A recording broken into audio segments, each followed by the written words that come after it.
Estamos mais uma vez aqui juntos para adorarmos ao Senhor.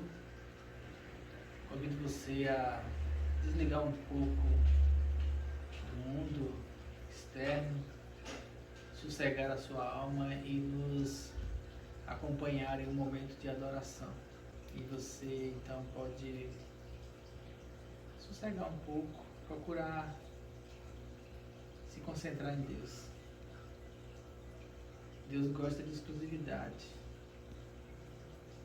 Deus quer o teu coração completo na presença dele, ainda que seja por um breve momento, mas ele gosta de que você volte a sua atenção para ele e ele vai voltar a atenção dele para você. Então para um pouco e vamos entrar num momento de adoração, um momento de expressão de amor por esse Deus tão maravilhoso que tem cuidado de nós de uma maneira tão incrível. Nós te agradecemos, Pai, por estarmos aqui nesta noite. Agradecemos por teu amor, por tua bondade infinita e por tua graça. Queremos te louvar, queremos derramar o nosso coração na tua presença, porque nós entendemos que o amor é a única expressão que agrada ao Senhor. Nós te adoramos.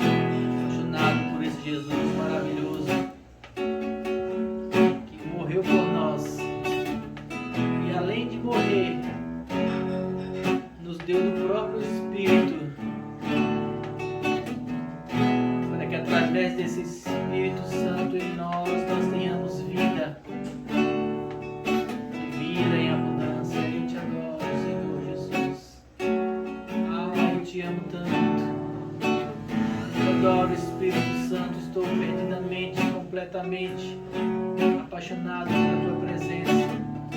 O Senhor é o meu Deus, o Senhor é o meu tudo, o Senhor é minha vida.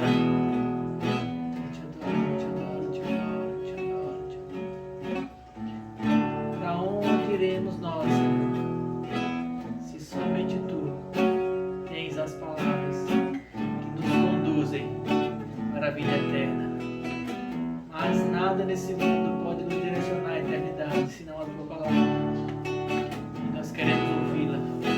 Nós queremos andar na tua palavra, andar no teu amor, andar na tua graça e na tua verdade cada vez mais.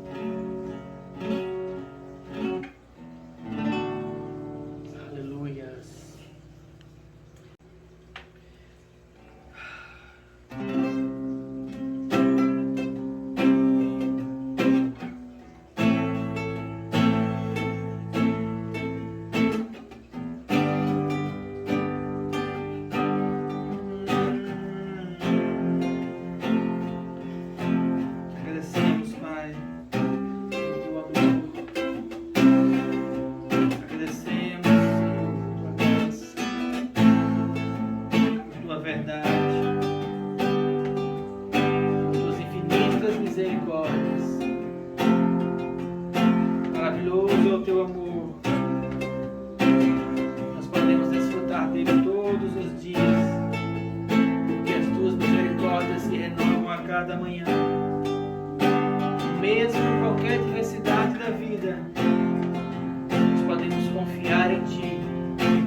Sabemos que o Senhor nos ama tanto, tanto, tanto, tanto, tanto.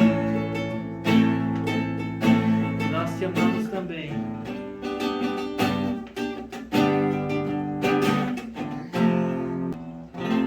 Te adoro, Senhor.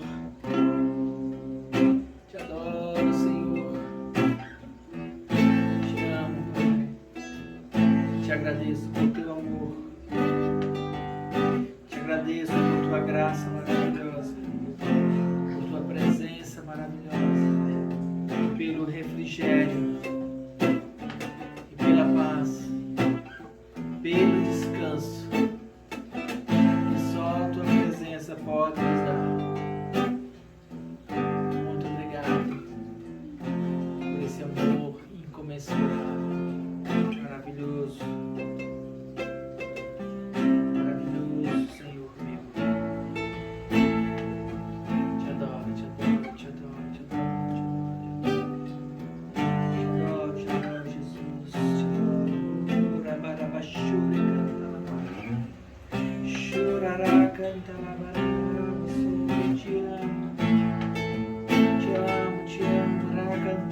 presença. Obrigado por tua graça. Estamos aqui nesta noite porque queremos ensinar sobre o teu amor. Queremos aprender sobre ti. Ensina-nos, Senhor, nesta noite. Muito obrigado por tudo. Em nome de Jesus. Aleluia. Aleluia. Boa noite.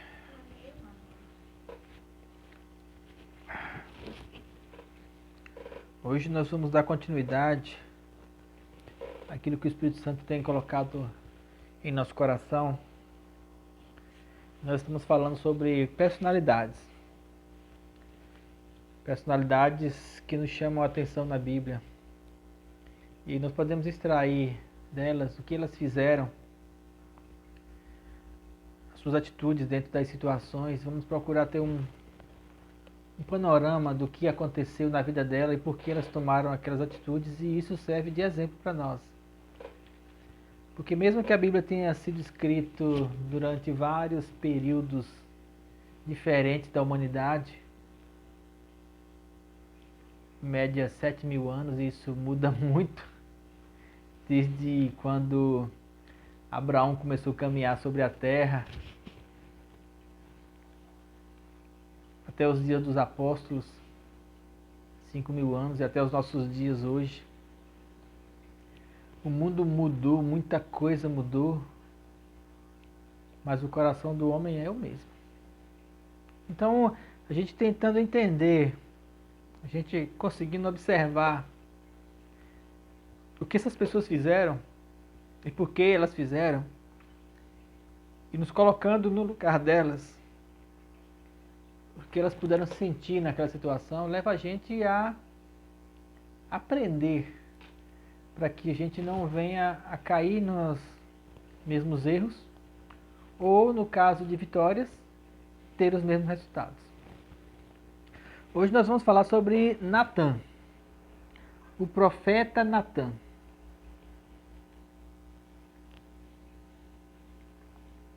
Quem foi Natã? Onde vivia? O que fazia?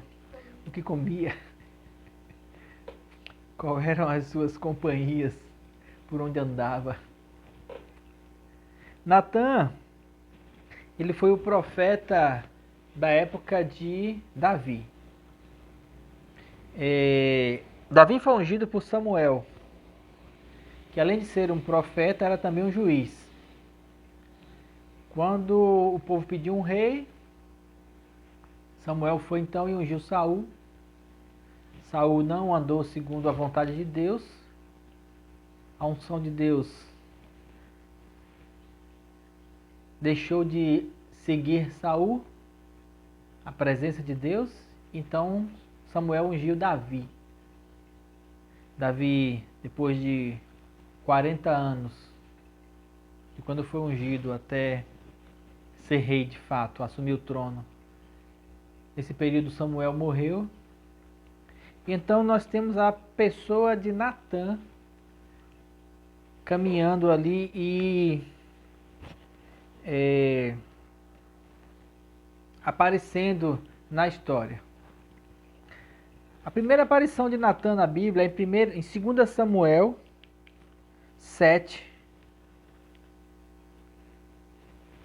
versículo 1.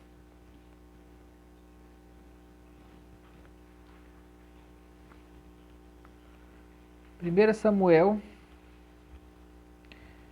7. E o panorama dessa época aqui, desse momento, foi o seguinte: Davi, ele já tinha assumido o trono, ele já tinha conquistado quase todas as cidades e reinos ao redor, e a nação de Israel tinha se consolidado. Então Davi, que amava a Deus, ele teve um desejo. Que desejo foi esse? Versículo 1 de 2 Samuel 7. Sucedeu que, habitando o rei Davi em sua própria casa, já tinha construído para si um palácio, tendo-lhe o Senhor dado descanso de todos os seus inimigos, em redor. Disse o rei ao profeta Natã: Olha, eu moro em casa de cedros, e a arca de Deus se acha numa tenda. Disse Natã ao rei: Vai e faze tudo quanto está no teu coração, porque o Senhor é contigo. Porém, naquela mesma noite veio a palavra do Senhor a Natã, dizendo: Vai e dize ao meu servo Davi: Assim diz o Senhor: Edificar-me-ás tu casa para a minha habitação? Porque em casa nenhuma habitei desde o dia em que fiz subir os filhos de Israel do Egito até o dia de hoje. Mas tenho andado em tenda e em tabernáculo. Davi, depois de construir a sua casa de cedros, o seu palácio, ele disse: Está na hora de fazer uma casa para o Senhor. Por que fazer uma casa para o Senhor? Porque a Arca da Aliança, o lugar do sacrifício, o templo que eles adoravam na época de Davi, era o mesmo templo que tinha sido construído por Moisés, quando o povo andava nômade sobre a terra. E era carregado de um lugar para outro. E quando Moisés morreu, Josué entrou na terra, que começou a guerrear e tomar os espaços, o templo ficou em um lugar específico, a tenda da congregação. E Davi então conquistou tudo em volta e disse: agora é a hora de fazer um lugar específico para o Senhor. Um lugar onde nós vamos fazer a habitação de Deus. E aí, no versículo 12, segundo a palavra de Natã para Davi, ele disse assim: Quando os teus dias se cumprirem e descansarem os teus pais, então farei levantar depois de ti o teu descendente, que procederá de ti, e estabelecerei o teu reino. Este edificará uma casa em meu nome, e eu estabelecerei para sempre o trono do seu reino. Geralmente, quando a gente lê essa história, a gente pensa em Davi. Foi Davi que teve o desejo de construir a casa, Davi que era o homem segundo o coração de Deus, Davi que era o rei, Davi que pensou essas coisas, mas nós queremos concentrar aqui em Natã. Por quê? Porque ele é um personagem importante na história de Davi. A primeira aparição de Davi na história... Parece que chama para Davi. A primeira aparição de Natã na história foi nesse caso em que Davi disse assim: vou fazer uma casa para Deus, está na hora. Sentiu no coração o desejo. Já estamos prontos, já conquistamos praticamente tudo aqui em volta. E aí Natã falou assim: bom essa ideia. É um bom plano. Mas essa não era a vontade de Deus. Era a vontade de Deus ter uma casa, mas não que ela fosse feita por intermédio de Davi. Davi era o rei, Davi queria fazer a casa, Davi se organizou, Davi tinha a vontade de Deus, mas Natã era o profeta. E a função do profeta qual era? Escutar Deus. E naquela noite, Deus falou para Natã: vai e diz para Davi que não vai ser ele que vai edificar essa casa, mas vai ser o seu filho. Dois motivos pelo qual Davi não edificou a casa. Primeiro, a palavra diz que Davi era um homem que tinha as mãos de sangue. Davi era um guerreiro. Salomão não. Salomão era sábio. Segundo, Davi não tinha dominado Jerusalém ainda. Jerusalém foi o lugar do templo. E para que se cumprisse toda a história até chegar em nós hoje, para que Jerusalém fosse o lugar, era preciso decorrer esse processo. Terceiro, essa profecia que Natã falou para Davi não dizia respeito só à casa física. Se você observar no texto, quando ele fala assim: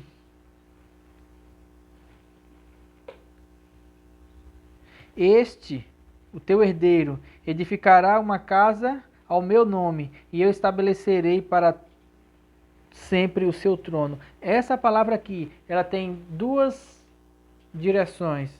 São a Salomão, que era o que Davi e Natã poderiam enxergar, o descendente. Mas também ela foi em relação a Jesus, que era o filho de Davi, que era o descendente de Davi e que edificou de fato uma casa que ficou para sempre. A habitação do templo em nós, Jerusalém Celestial.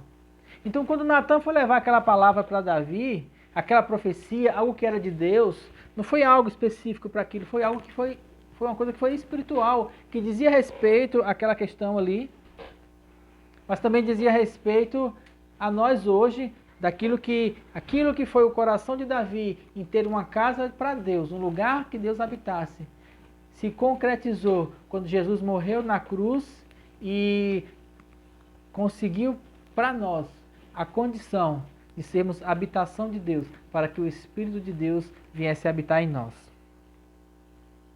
E qual a importância de Natã nessa história? A importância é que um profeta, um homem que escuta Deus, uma pessoa que tem a direção de Deus, ela só precisa transmitir o que Deus diz. Ele não chegou para Davi e falou assim, não, você não vai fazer. Ele chegou e disse, olha, Deus falou comigo essa noite.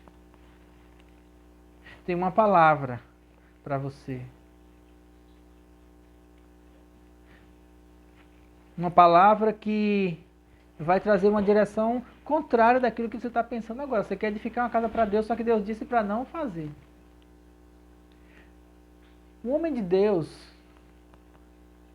ele tem que ter o entendimento de que a palavra de Deus, ela tem uma abrangência tão grande, que ele tem que se isentar de querer para si alguma glória ou alguma coisa. Essa primeira condição aqui da história de Natã, o que a gente percebe é que Natã e Davi, eles eram amigos. Só que Davi era o rei Davi. E Natã era um profeta sem muita expressão histórica na Bíblia. Só que ele foi decisivo em alguns pontos fundamentais. E um ponto foi esse, porque Davi ia construir aquela casa. Só que não era o momento. E Natã foi aquele que chegou para Davi e falou assim, olha, não está na hora não. Espera, Deus está dizendo que não é agora.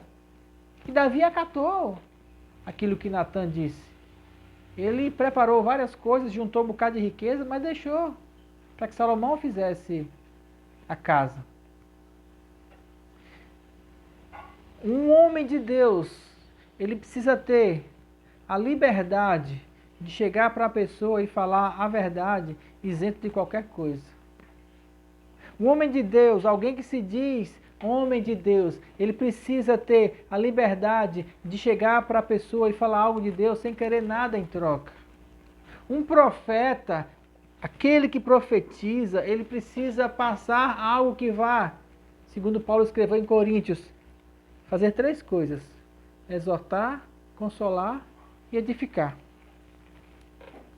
A palavra de Deus não é para trazer benefício para o profeta. E o que mais me chama a atenção na história de Natã é que ele não quis em nenhum momento tomar para si qualquer tipo de glória, qualquer tipo de condição.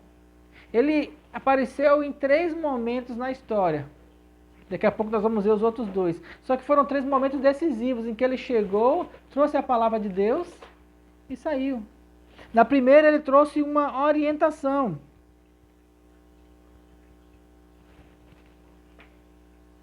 Olha, Davi, não é assim. Deus está dizendo algo diferente. E ele deixou por conta de que Davi fizesse a escolha. Eu hoje tenho um cuidado muito grande quando eu estou pregando, quando eu estou falando, quando eu estou profetizando, quando eu estou orientando alguém, até mesmo por WhatsApp. Porque uma palavra, ela pode mudar a vida de uma pessoa. Uma palavra, uma direção, ela vai dar um norte. E se a pessoa vem até mim, atrás de uma orientação, é preciso que essa orientação ela seja segundo a vontade de Deus. O que eu aprendo com Natan é preciso ter muita cautela e se isentar de qualquer interesse próprio no sentido de orientar segundo a vontade de Deus. Tem pessoas que me procuram pelo WhatsApp, pelo direct do Instagram, pessoas que eu nunca vi, pessoas que eu não faço a menor ideia de quem são, e me fazem perguntas sobre diversas situações da vida. Pastor, eu estou passando por essa e essa situação, estou passando por uma situação assim, olha, minha vida está assim, assim, assado.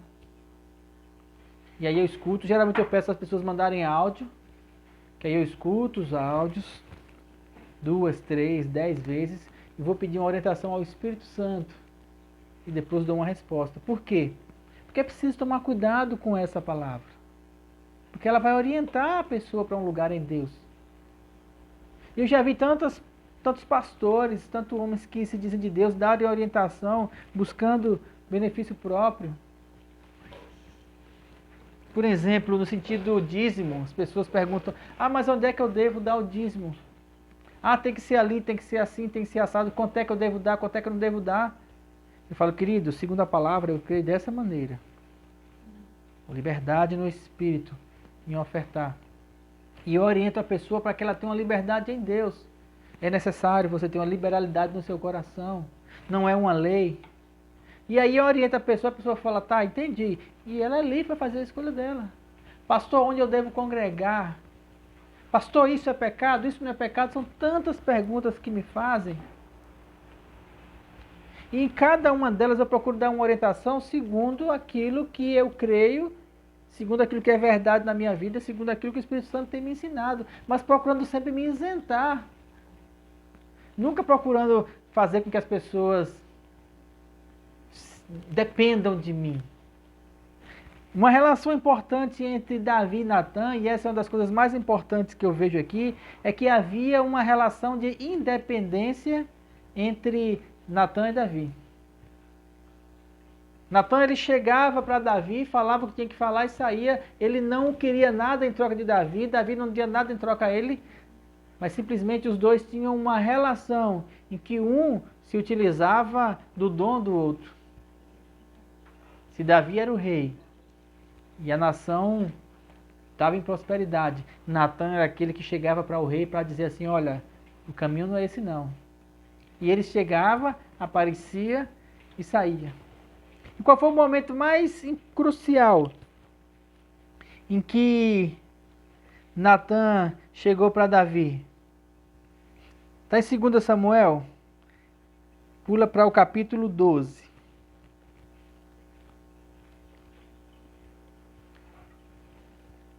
Segunda Samuel, capítulo 12. Esse texto ele é vamos ler com calma, do 1º até o 15. Quero que você observe aqui e entenda o posicionamento de Natan. Primeiro nós vamos ler o texto todo e depois eu vou comentar. O Senhor enviou Natan a Davi. O Senhor enviou. Natan não foi porque ele quis. Não porque ele tinha enxergado algo.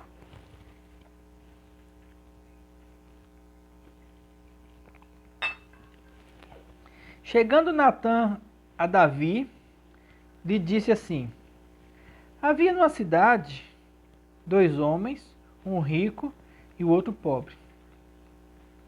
Tinha o rico ovelhas e gado em grande número, mas o pobre não tinha coisa nenhuma, senão uma cordeirinha que comprara e criara, e que em sua casa crescera, junto com seus filhos, comia do seu bocado e do seu copo bebia, dormia nos seus braços e tinha ela como filha.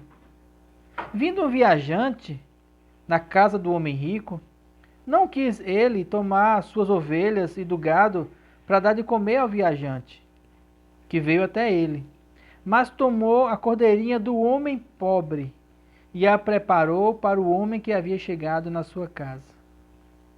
Então o furor de Davi se acendeu sobremaneira contra aquele homem e disse a Natan: tão certo como vive o Senhor, o homem que fez isso deve ser morto.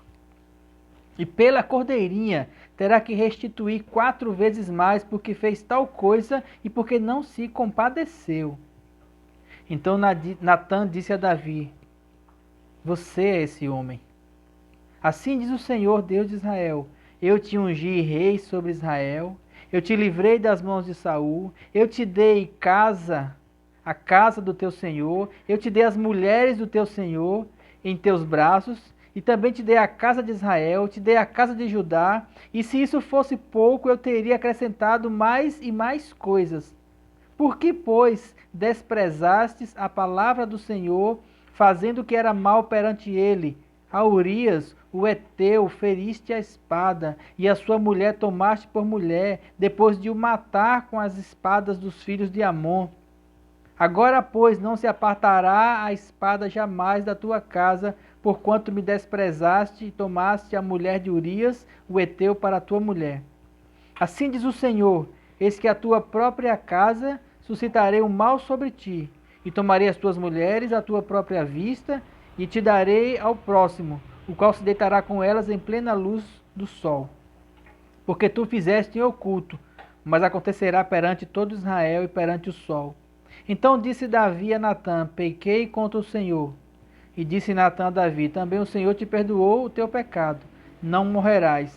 Mas posto que com isso deste motivo para que blasfemasse os inimigos do Senhor, e também o filho que te nasceu morrerá. Então Natã foi para sua casa, e o Senhor feriu a criança que a mulher de Urias dera à luz, e a criança adoeceu gravemente. Natã e Davi eram amigos, mas havia uma hierarquia aqui. Ele era o rei. Como chegar para alguém para contar que eles não estão conseguindo enxergar a verdade? Uma das coisas mais difíceis para mim como pastor é chegar para alguém próximo para dizer assim: olha, você está errado. Difícil fazer a pessoa enxergar. Por isso o Espírito Santo deu essa estratégia para Natã. Pegou Davi pela própria palavra. Ó, eu vou te contar uma história aqui, você precisa me ajudar nesse julgamento. Davi, conte. E ele contou a história e falou assim: e aí, o que você acha? Rapaz, esse cara tem que morrer. Não, tem que restituir. Isso foi uma injustiça.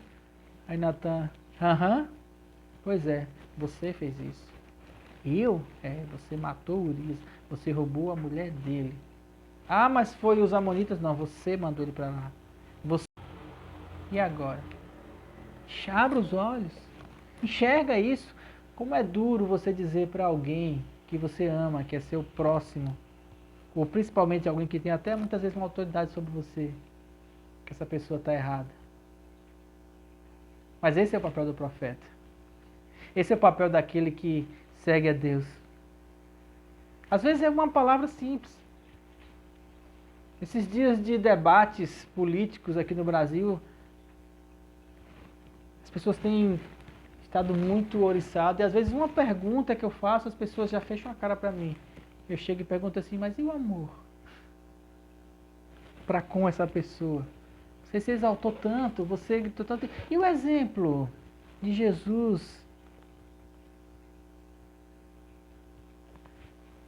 Às vezes as pessoas chegam querendo se justificar para mim, querendo encontrar uma justificativa para o erro. Eles têm que chegar e dizer assim: olha, a palavra diz assim, né? Isso é errado. Ah, mais. Olha, a palavra diz assim. É você que escolhe ou não se vai andar nela. Nesses últimos dias, o versículo conhecereis a verdade e a verdade vos libertará nunca tem feito tanto sentido para mim. Mas não é uma verdade, é a verdade aqui dentro. A verdade que eu vivo, a verdade que eu sou, sem hipocrisia, sem máscaras, sem enganação. Davi estava cego por Betseba. Não por Betseba. Davi estava cego pelo pecado. Foi consumindo ele. Desde o dia que ele viu, ele disse assim: eu sou o rei, eu posso. Não, não podia, porque era mulher de Urias. Foi como aquela história. Eu sou rico, o outro é pobre. Vou pegar aquela ovelhinha dele, que ela é melhor do que todas as minhas aqui. Eu tenho essa aqui. Eu já estou saturado dessas aqui. E aí Deus pergunta para ele, foi pouco que eu te dei? Foi pouco te dar a casa de Saul, as mulheres de Saul, tantas outras mulheres. Será que todas as outras mulheres que você tem não são suficientes? Você tem que querer aquela que não é sua. E ainda matar o marido dela por conta disso? Será que não for suficiente? Será que a ambição do coração do homem não tem limites? E o que justifica a frase de Davi, o homem segundo o coração de Deus, achei Davi meu servo, o homem segundo o meu coração, é porque numa hora dessa em que ele foi afrontado com a verdade, Davi, ele não tentou ludibriar, não tentou gerar uma outra conversa, não tentou mudar a situação, ele acatou a palavra de Natan. Tanto é que o menino morreu, ele foi para o templo, ele passou lá 7 dias e 7 noites de jejum, de pano de saco, cinza, intercedendo, não pelo menino, intercedendo por ele, em arrependimento, tentando tirar da mente dele, do coração dele, toda aquela sujeira que foi gerada por aquela situação de pecado. Ele foi se purificar.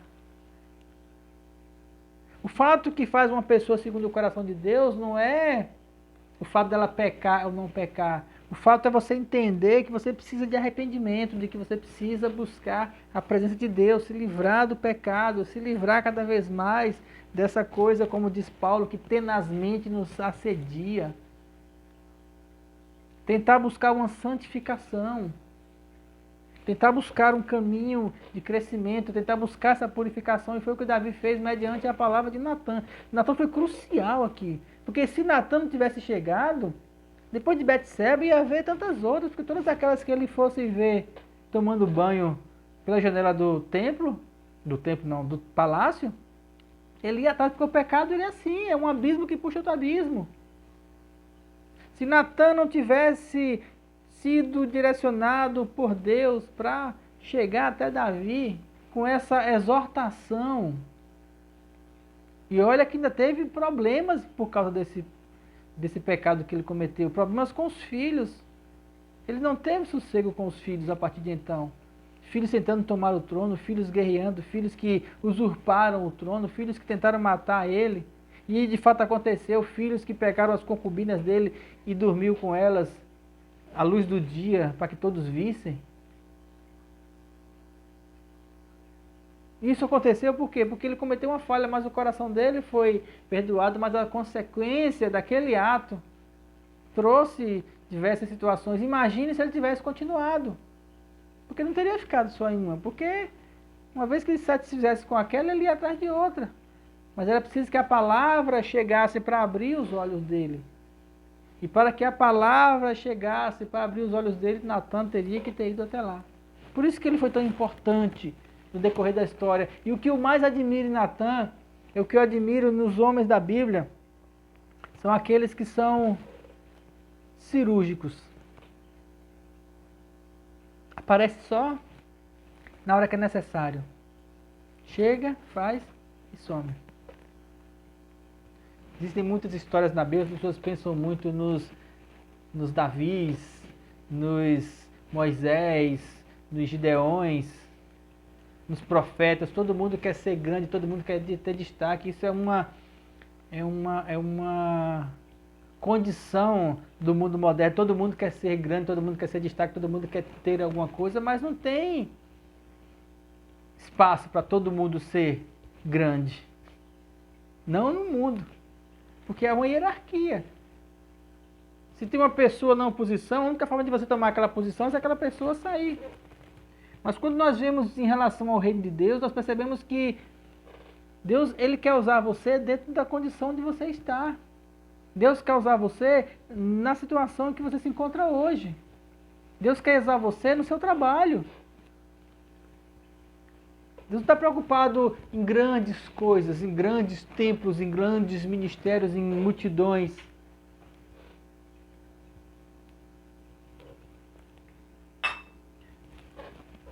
Eu já quis isso, eu já pensei assim. Já preguei para multidões, para muitas pessoas. Não tantas quantas eu queria. Mas hoje eu percebo que muito mais importante do que isso é quando você vai no coração das pessoas. Quando você é usado pelo Espírito Santo para tocar uma pessoa.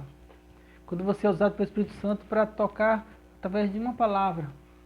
Se eu estou falando aqui e você está escutando e essa palavra está tocando no teu coração, isso me deixa feliz, porque esse é o propósito. Encontrar a verdade dentro do coração. Um coração, outro coração, outro coração. Foi assim que Jesus fez. Jesus pregava para as multidões fluíam até Jesus. E ele falou assim: vocês vieram atrás de mim porque vocês comeram pão e se fartaram. Vocês vieram atrás de mim porque vocês querem milagres. Mas a preocupação de Jesus era com os 12. Ensinar a eles como andar em amor. E foi difícil até eles compreenderem, até eles aceitarem aquela condição. Mas ele foi ali, trabalhando um por um, com amor, com a graça, com a verdade. Um se perdeu, mas os outros, eles seguiram no caminho. E eles foram também ali, um por um. Um por um, sempre é no coração, sempre é na individualidade. Então quando eu vejo hoje grandes situações, elas são importantes, elas acontecem, mas eu prefiro, é o que está no meu coração, muito mais procurar ser pontual. Você que chega até mim, o próximo que tem vindo até mim, essa pessoa que eu quero cuidar. Isso que me admira em Natan. Da forma como ele agia. E na situação, em relação a Davi, nós podemos pontuar que a forma como ele fez aquela história é porque havia uma hierarquia e Natan respeitava isso. E foi a forma que o Espírito Santo direcionou Natan para que Davi conseguisse enxergar o buraco em que ele tinha se metido. Segundo, um amigo sempre vai falar a verdade. Natan e Davi eram amigos, mesmo tendo posições distintas no reino. Eram tão amigos que Davi colocou em um dos filhos o nome de Natan. Você vê isso no começo de 2 Samuel 7. Um dos filhos de Davi se chamava Natan. E outra coisa que a gente percebe que eles eram amigos e que havia uma relação de confiança é que depois que o menino morreu, que então de fato Betseba foi ser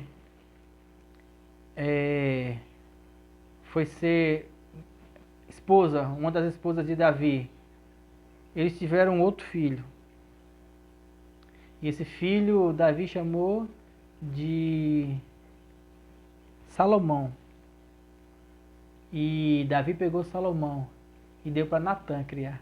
Foi Natan que criou Salomão. Salomão não foi criado no palácio com os outros. Inclusive ele deu até outro nome. Se você conseguir aqui no mesmo capítulo 12. Então Davi veio a Betseba, depois que o menino morreu, consolou-a e deitou-se com ela. E teve ela um filho, a quem Davi deu o nome de Salomão, e o Senhor o amou. Davi entregou o menino nas mãos do profeta Natan, e esse lhe chamou de Jedidias, por amor ao Senhor. Se Salomão foi o rei que foi, se Salomão andava em sabedoria, ele aprendeu com Natan. Se Salomão andava em verdade, se Salomão andava em justiça, ele aprendeu com Natan. Viu como é importante você entender o seu propósito de vida, aquilo que você tem para fazer? Quando a gente olha a história, a gente vê a história de Davi, a gente vê a história de Salomão e a gente não percebe que por trás dos bastidores, tem tantas pessoas de importância fundamental para o decorrer da história. E você é uma dessas pessoas. Você é alguém que pode não estar em visibilidade, Mas onde você está hoje, você pode ser importantíssimo na vida de alguém. Como? Um abraço a alguém que está triste, uma palavra de conforto a alguém que está desesperado, uma ajuda financeira a alguém que está precisando. O Espírito Santo vai direcionar você, desde que você esteja disposto a entender que onde você está, no local onde você está, na condição que você está, no nível que você está, você pode ser usado por Deus. Por quê? Porque as pessoas elas estão próximas a você. E são essas pessoas que Deus colocou próximas a você que você tem que demonstrar o Deus que há em você. Quando eu comecei a entender isso, eu pude entender o funcionamento da igreja. É de um para com o outro. Eu pude entender o funcionamento da comunhão. É de uns para com os outros. E todos têm dons. Todos aqueles que têm o Espírito Santo dentro de si, têm um dom, têm um chamado. Não é só na frente, pegando o microfone, pregando ou fazendo coisas grandiosas. A grandiosidade está em você agir dentro da vontade de Deus, na unção do Espírito Santo, com aquela pessoa que está do seu lado. Se você ora por alguém que está enfermo, seu vizinho ou alguém no seu trabalho, é tão importante quanto um pastor que está orando lá por uma fila de enfermos numa multidão de 1000 pessoas. Não tem diferença. Se ele ora com amor e com o som do Espírito Santo e você ora com amor e com o som do Espírito Santo, é a mesma coisa. Você está sendo usado da mesma forma. Não pense como pensa o mundo de uma condição de hierarquia, de grandeza. Pense que você tem o Espírito Santo dentro de você e você pode ajudar as pessoas. Você pode levar uma palavra de Deus às pessoas onde você estiver. Você pode ser esse instrumento de Deus. Não precisa estar na frente. Não precisa querer holofote, não precisa querer ser reconhecido por ninguém. É Deus quem vê. Porque quando nós chegarmos diante de Deus, são essas pequenas atitudes do dia a dia, essas pequenas escolhas, essas ações cotidianas que nós fazemos, que serão apresentadas diante de Deus quando passar a nossa história de vida. Quando o livro da vida for aberto na nossa frente. E tudo vai estar registrado lá. Cada uma dessas situações em que nós podemos amar. Um profeta, ele não julga. E hoje as pessoas que querem ser profetas, elas querem julgar as pessoas. Elas querem dar a palavra e já dar o veredito. Um profeta, ele não julga. O julgamento, ele é dado por Deus. Pela palavra. É a palavra quem julga. A palavra vem até a pessoa e a pessoa, então, ela vai absorver isso e ela vai se julgar a si mesma.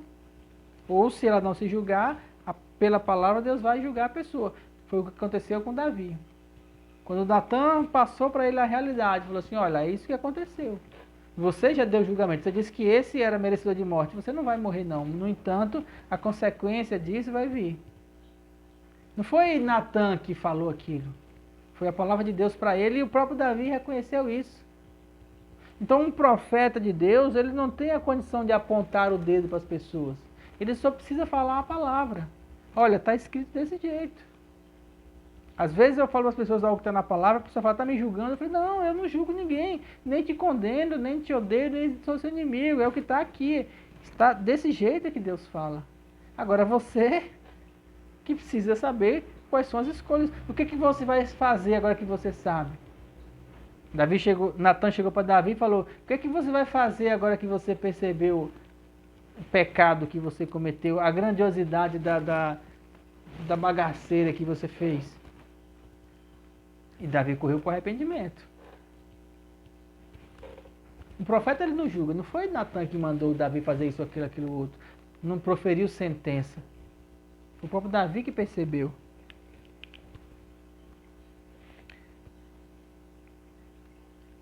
Então, quando nós pensamos na história de Natan, nós pensamos que ele era um homem que inspirava confiança. E isso hoje em dia é muito necessário. Confiança. Algumas pessoas têm conversado comigo e falam assim, eu confio em você, e me contam coisas E eu entendo que, assim como um profissional médico ou um profissional de qualquer área, é preciso que você tenha uma ética, no sentido de não ficar comentando isso com outras pessoas, absorver, porque isso gera uma confiança. Se na profissão a ética te obriga a guardar sigilo dos pacientes, principalmente na área da saúde, como pastor isso também é importante, é necessário. E no caso de Natan e Davi, principalmente porque havia uma relação de amizade. Um era o profeta, o outro era o rei, mas eles eram amigos. E não existe amizade se ela não for baseada numa relação de confiança. Hoje as amizades elas são tão supérfluas, às vezes tão voláteis, né? Os melhores amigos para sempre, muitas vezes duram 2 semanas. Quantos amigos você tem que são seus amigos há mais de 10 anos? E continuam na mesma amizade, ainda que não se vejam, ainda que os caminhos levem para um lugar, levem para outro. Mas é importante ter essa noção de confiança, ser confiável. E para ser confiável é preciso que você seja verdadeiro, sincero, não queira outros interesses. A terceira aparição de Natan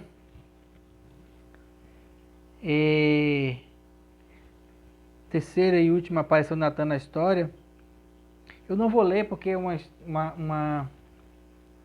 pedaço bem extenso, mas foi o seguinte: quando Davi estava perto de morrer, um dos filhos dele, o mais velho, requereu para si o trono.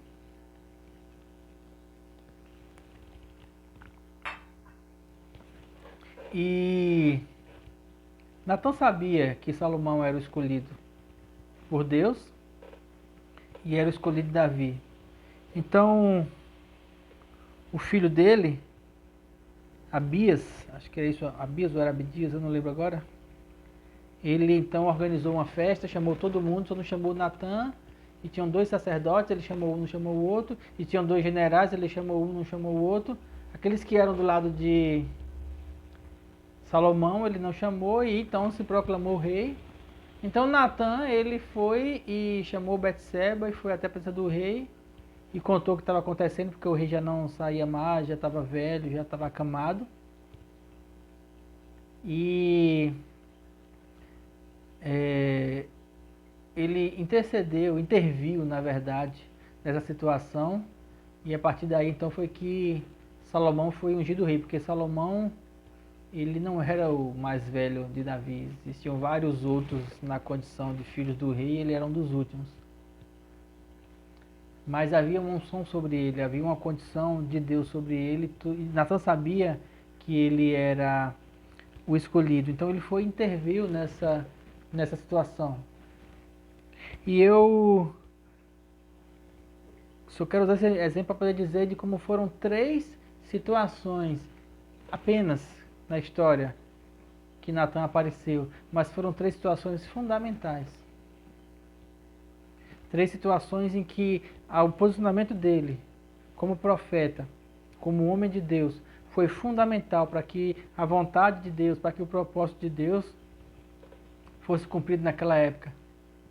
Tanto em relação a fazer com que Davi não edificasse o templo, não começasse a construir a casa, o templo de Deus, como em relação a quando Davi cometeu o pecado, e também quando Salomão estava prestes a perder o trono para outro rei. Se Natan não tivesse agido, o propósito de Deus não teria se cumprido? Teria, o propósito de Deus sempre se cumpre. Só que Deus, ele usa dos seus para evitar problemas. Com certeza Salomão teria sido rei, só que isso ia acarretar numa outra guerra pior entre os filhos, entre Salomão e o outro filho mais velho. Só que Salomão precisava chegar ao trono sem estar com as mãos sujas de sangue, porque Salomão não era o guerreiro. E Salomão chegou assim, tanto é que Natan foi lá para intervir nessa situação junto ao rei, junto com Betseba, junto com o sacerdote. E de fato eles, a partir dali, saíram do palácio, colocaram Salomão na mula do rei, chegaram até a cidade e então proclamaram Salomão rei, e depois o outro ficou sabendo e aí teve que arrumar uma outra condição para não morrer, porque ele sabia que Salomão era mais legítimo do que ele como rei, porque Davi havia dito que Salomão ia ser rei e ele que tentou usurpar o trono. E dentro dessas histórias de corte, de rei, de trono, de poder, Natan ele entra naquela condição.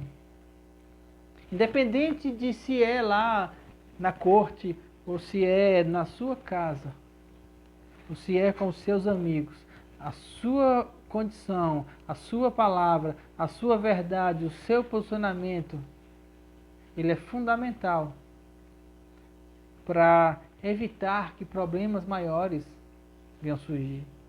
Então, você pode ser Natan. Você pode ser aquela pessoa que não aparece, mas quando é necessário, vai estar pronto para chegar com uma palavra, para chegar com um posicionamento, para chegar com uma ajuda. Os dos bastidores, aqueles que dão a sustentação, na maioria das vezes são mais importantes do que aqueles que têm a visibilidade. Para você ter uma ideia, quando o rei Ezequias foi um rei que veio alguns reinados depois de Salomão, e o templo havia sido destruído, e quando ele foi restaurar o templo de Salomão, ele disse assim: vamos restaurar esse templo segundo as orientações de Davi, segundo as orientações de Salomão e segundo as orientações de Natan.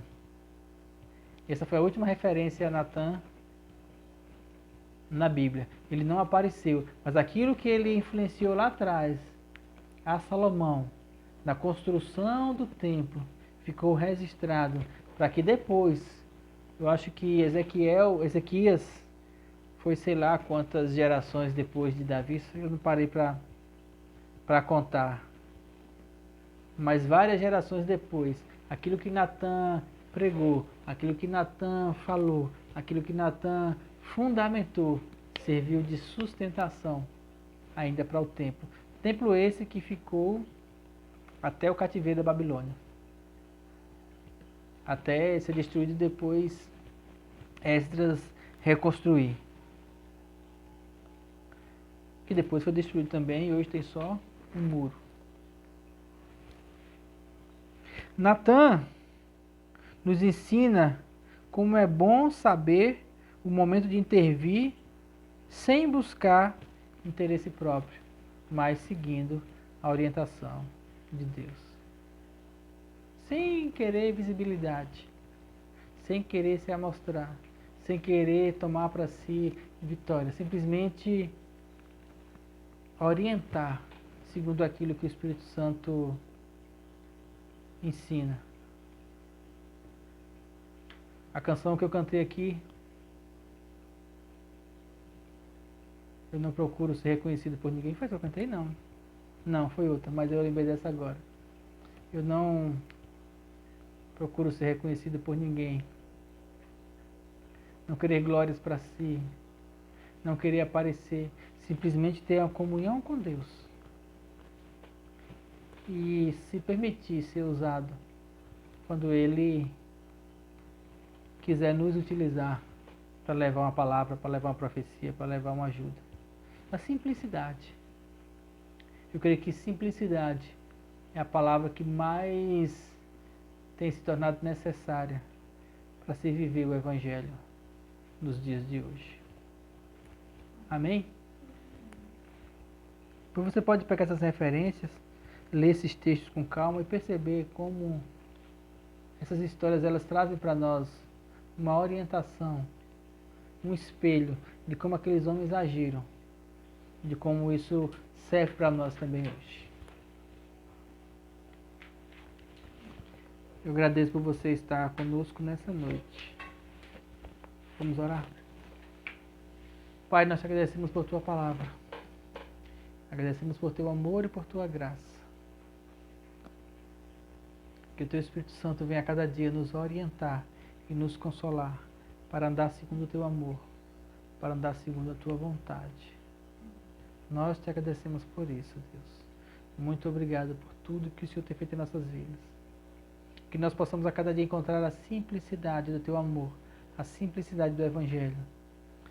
E entender que o Evangelho precisa ser vivido no nosso dia a dia, com aqueles que estão ao nosso redor, primeiro na nossa casa, depois nas nossas vizinhanças, no nosso trabalho, e aí vai se estendendo por onde a gente caminhar. Mas que ele deve partir de nós e tem que ser verdadeiro. Que toda hipocrisia, que toda mentira, que toda enganação, que toda cegueira do diabo, que toda religiosidade caia como escama dos nossos olhos e nós possamos enxergar a simplicidade do teu reino e andar nela e viver nela, porque é assim que nós encontraremos paz. Muito obrigado, Senhor, em nome de Jesus. Amém? Muito obrigado, boa noite e até a próxima reunião.